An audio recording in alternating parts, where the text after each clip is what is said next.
Education के मामले में तो ये था, हम सारे बहन भाई, अगर हमें कोई बता दे कि वहाँ ये एजुकेशन, ये जीजीआईसी के हैं ये सारे। रिपब्लिक डे पे भी गेम्स होते थे तो देखो पार्टिसिपेट 100 मीटर दौड़ में प्रथम स्थान प्राप्त किया है उसने। वैसे गिफ्ट भी इसके ब्लैंकेट मिले थे इन सबको नुमाइश में। मेरे बच्चे घर में भी लगी सारा दिन रहते, इतना बाहर का कर लेती, इतना अपना काम कर लेती। श्रीनगर एडमिशन ले रखा था, सारा काम करती थी, ऑनलाइन पढ़ाई हो रही थी। अब तो तैयारी कर रही थी थोड़े दिन में जाने के लिए। क्या करूँ बता, अब तो चली गई, कैसे जाके हूँ। The alleged murder of a national level Kho-Kho player belonging to the Dalit community shook the nation a couple of days ago. The case garnered headlines and several politicians demanded justice for the girl.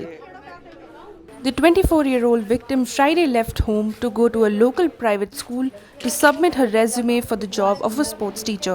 While coming back, she used the same shortcut path near the railway tracks behind her house that she always took. Except for this time, she did not reach home alive. Her body was found on 10th September near the railway track, hardly a stone's throw away from her house. Her hair was scattered, her nose was bleeding, and her own dupatta was strangled around her neck. The condition of her body made her family members think she must have been raped and killed. However, the Bijnor police ruled out the claim of rape, citing a medical report. 11:40 पे मेरी बहन घर से निकली तैयार होके resume लगाने के लिए डीडीपीएस में, लेकिन डीडीपीएस ना जाके वो जीजीआईसी अपने कॉलेज चली गई। वहाँ से मैडम से बातचीत करके 1:30 बजे वहाँ से आई, वो बैठ के मैडम के पास बातचीत करके स्टाफ से अपने 1:30 बजे के बाद वो निकली वहाँ से। कुछ टाइम लगा थोड़ा आने में रिक्शा से यहाँ तक। उसके बाद बस घर की 2 कदम की दूरी पे उसको मार के डाल दिया, गला घोट के बड़ी बेरहमी से मारा उसको। उसने बचने की बहुत कोशिश की, नहीं बच पाई वो। बहुत हाथापाई हुई होगी, बाल खुले हुए बिखरे हुए, थैला जबरदस्ती छीन के फेंका गया दूर, बैग कहीं पड़ा खुला हुआ, बैग में से भी सामान टटोला होगा क्योंकि बैग खुला था। 1-2 कागज, आधार कार्ड सब फैले हुए मिले उसके। The young woman was a national level Kho-Kho player who used to keenly participate in all sports. She had participated in the National Kho-Kho Championship and multiple state level championships.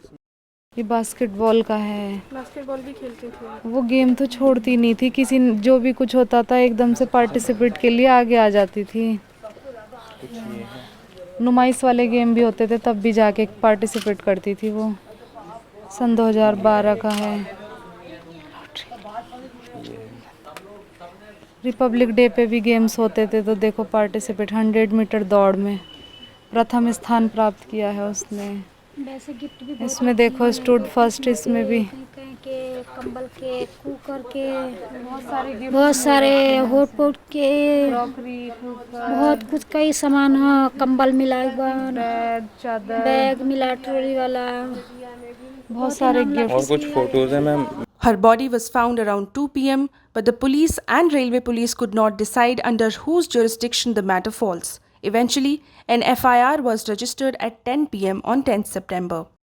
बस case दर्ज होने में देरी हुई थी, जैसे ही case दर्ज हुआ तो एक्शन तुरंत लिया गया। The family was shocked about how their daughter was killed near their own house at a spot that is usually bustling with people passing through. उसे मारने में ज़्यादा टाइम नहीं लिया ना, उन लोगों ने तुरंत मार ही दिया है उसको। ये रास्ता ऐसा है कि हर 2 मिनट में, 3 मिनट में, 5 मिनट में कोई ना कोई यहाँ से गुजरता ही है। The police took 4 days to allegedly solve the case. They have arrested a 23-year-old man named Shehzad, who used to work as a daily wager near the railway tracks.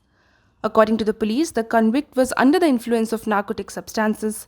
The police has claimed that in his statement, he accepted that he attacked the girl with the intention of rape, but as she screamed, he put her dupatta and a rope around her neck and strangled her. 10 सितंबर के अपराह्न में Bijnor railway station के platform के सन्निकट बबली नाम की एक 24 वर्षीय बालिका जो खो-खो की राष्ट्रीय प्लेयर थी, उसकी गला दबा करके हत्या कर दी गई थी। घटना का अनावरण आज किया गया है। इसके परिप्रेक्ष्य में जो 7 संकलित हैं, अभियुक्त शहजाद उर्फ खादिम बिजनौर से 1.5 किलोमीटर की दूरी पर आदोपुर गांव का रहने वाला है। यह पल्लेदारी का काम करता है। इसके पहले वह रेलवे स्टेशन पर चोरी के मामले में आरपी एक्ट के तहत 3 बार जेल में जा चुका है। उस दिन यह पल्लेदारी के काम से ही आया था, अक्सर आता है, हैबिचुअल कमर है एवं ऑफेंडर भी है। दूसरा, इस लड़की को जाते समय देखा था, आते समय उसके तात्कालिक वैचारिक उद्वेग के कारण एक घटना कारित की गई। उसके गले में जो चुन्नी थी और एक रस्सी थी, उसको गले में जो स्लीपर के बीच में जो गलीच टाइप के थे, गैलरी टाइप के थे, उसमें ले गया, खींचा। लड़की उस दौरान टेलीफोन से वार्ता कर रही थी अपनी किसी दोस्त से, टेलीफोन गिर गया। कुछ लोगों के आहट हुई आने के भी, जो भयभीत होने के कारण घटना कारित नहीं हुई। किसी प्रकार का व्यभिचार, वहाँ से भागा मोबाइल फ़ोन ले करके, क्योंकि उस पर कॉल आ रही थी, बात हो रही थी। उसके फ्रेंड ने, जिससे बबली की बात हो रही थी, उसने स्थानीय लोगों को सूचना दिया, अपने दोस्त को, फिर आकर के देखा लोगों ने, फिर पुलिस को सूचना मिली। उसके बाद घटनास्थल निरीक्षण, स्थानीय पुलिस बल, जीआरपी, स्वाट, सर्विलांस यूनिट, एसपीसीटी क्षेत्राधिकारी मेरे द्वारा किया गया। विधिक कार्रवाई करते हुए पहले तो जीआरपी में मुकदमा कायम हुआ, फिर सिविल पुलिस में मुकदमा कायम हुआ। डीआईजी रेंज महोदय द्वारा स्वयं घटनास्थल का निरीक्षण किया गया। अनावरण हुए, विशेष टीमों का गठन किया गया। जो मौके पर चप्पल मिला था, पूरा अभियुक्त ने दूसरा चप्पल उसके थोड़ी दूर पर बरामद कराया। जो स्ट्रगल के दौरान बबली के साथ जो शहजाद और खादिम पर जो स्ट्रगल हुआ, उसके जो स्ट्रगल मार्क है, संघर्ष के निशान, वो देखा गया। उसका डॉक्टरी परीक्षण हुआ। ब्लड स्टेन, जो खून के धब्बे जो घसक टाइप में उसके शर्ट में लगे थे, उसके घर से बरामद हुआ। जब उसकी पत्नी ने शर्ट को धो दिया था, फिर भी खून के उस पर धब्बे थे। मौके पर जो बटन शर्ट का टूटा था, वो 2 बरामद हुआ, उस शर्ट से मिलान हुआ।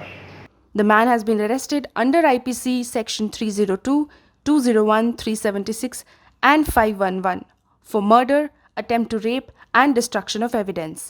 However, the 24-year-old girl's family looks towards an uncertain future. Her father works as a daily wager and earns from rupees 8 to 10,000 per month. The girl, her family says, would contribute financially and help her parents by giving tuition classes. भैंस का करके अपना दूध बेच के अपना गुजारा चलता था। सारी मेरी बहन जितना होता था ट्यूशन पढ़ाती थी। ट्यूशन पढ़ा के स्कूल में टीचिंग कर के हेल्प करती थी घर पे मम्मी की। अपने सपने पूरा करना चाहती थी। कैसे होगा मेरी मम्मी का, भाई का कैसे होगा? छोटे छोटे मेरे भाई कैसे पढ़ाई करेंगे सदमे में। मैंने मजदूरी कर अपने बच्चे पढ़ा रही थी। दोनों आदमी हम तो बिल्कुल गुट्ठा टेक कुछ नहीं जानते। जब मेरी बच्ची पढ़ी लिखी है, बच्चे वही मेरी बच्ची कर रही कुछ सब कुछ। मेरी बच्ची के पिछले साल जॉब लगी, 5-6 महीने हो गए। मैंने इतना कुछ कर दिया इनके लिए मजदूरी कर। हम ये मांग करते हैं प्रशासन के द्वारा प्रदेश सरकार से कि उस बच्ची को इंसाफ मिले। उसने डिस्ट्रिक्ट बिजनौर का नाम रोशन किया है, वो हिंदुस्तान लेवल की खिलाड़ी रही है। तो अगर महिलाओं के साथ सम्मान नहीं होगा, एक छोटा सा एक उदाहरण देना चाहूँगा कि चोट का इलाज हो सकता है लेकिन सोच का नहीं हो सकता। तो समाज को अपनी सोच बदलनी पड़ेगी। जो गंदी मानसिकता के लोग हैं उनको अपनी सोच बदलनी पड़ेगी, तभी बेटियां सुरक्षित रहेंगी।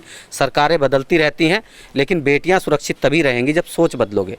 This is Unnati Sharma reporting with Suraj Singh Bisht from Bijnor, Uttar Pradesh.